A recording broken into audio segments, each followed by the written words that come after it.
जब भी हम किसी बड़े शासक की बात करते हैं तो हम ये ज़रूर देखते हैं कि उस शासक ने अपने राज के दौरान कितने युद्ध जीते हैं। युद्ध को लेकर हमने देश के ताकतवर होने का भी अनुमान लगाना सीख लिया है। आज दुनिया में जितने भी देश हैं उनमें से लगभग हर देश ने कभी न कभी किसी न किसी युद्ध में हिस्सा लिया है और लगभग हर देश ने इतिहास में कोई न कोई जंग हारी भी है, चाहे वो अमेरिका हो या चीन या फिर भारत। अब जंग को करने के हर देश के अलग अलग कारण हो सकते हैं, जैसे हिटलर का पोलैंड पर हमला, उसके मन में यहूदियों के लिए छुपी नफरत और अपने आप को दुनिया का सबसे ताकतवर इंसान बताने के इरादे से किया गया था। तो वहीं जापान ने चीन पर हमला अपने देश की भूमि का विस्तार करने के लिए किया था। लेकिन भारत के संबंध में बात कुछ अलग है। अगर हम भारतवर्ष के संपूर्ण इतिहास को गौर से देखें तो एक बात तो साफ है कि भारत के शासकों ने कभी भी किसी दूसरे देश पर हमला नहीं किया। इस देश में चंद्रगुप्त मौर्य जैसे महान शासक पैदा हुए हैं जो उस वक्त दुनिया की सबसे एडवांस्ड मिलिट्री रखा करते थे। बावजूद इसके भारत के शासकों ने कभी भी अपने पड़ोसी मुल्कों पर हमला करके उन पर कब्जा करने की कोशिश नहीं की थी।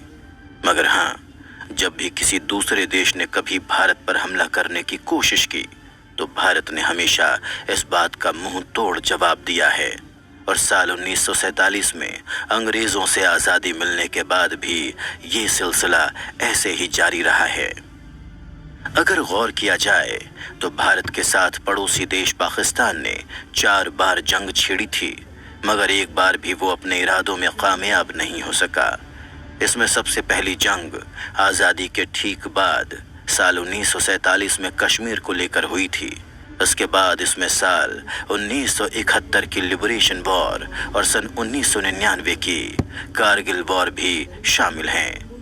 मगर भारत और पाकिस्तान के बीच हुए इन युद्धों में आज भी सबसे विशेष सन 1971 की जंग मानी जाती है। इस युद्ध में जहां एक तरफ पाकिस्तान के साथ अमेरिका जैसे ताकतवर देश खड़े थे तो वहीं भारत के साथ रूस जैसा मित्र देश खड़ा था और इस युद्ध ने दुनिया भर में भारत की छवि को पूरी तरह से बदल दिया था। दूसरे विश्व युद्ध के बाद शायद ही ऐसा कोई युद्ध हुआ होगा जिसमें 1 लाख के करीब सैनिकों ने किसी देश के सामने सरेंडर किया हो। और आज भी साल 1971 की जंग भारत के लिए एक विशेष जंग है, क्योंकि इसके बाद पूरे एशिया में भारत का दबदबा और बढ़ गया था। साथ ही भारत का दूसरा पड़ोसी देश चीन भी उसके प्रति काफी नरम व्यवहार अपनाने लगा था। मगर जानने वाली बात यह है कि आखिरकार ये युद्ध क्यों हुआ और इस युद्ध के नतीजे क्या हुए थे और कैसे एक सीमित बजट के बावजूद भी भारत ने पाकिस्तान के साथ साथ अमेरिका, ब्रिटेन जैसी महाशक्तियों को भी अपने सामने घुटने टेकने पर मजबूर कर दिया।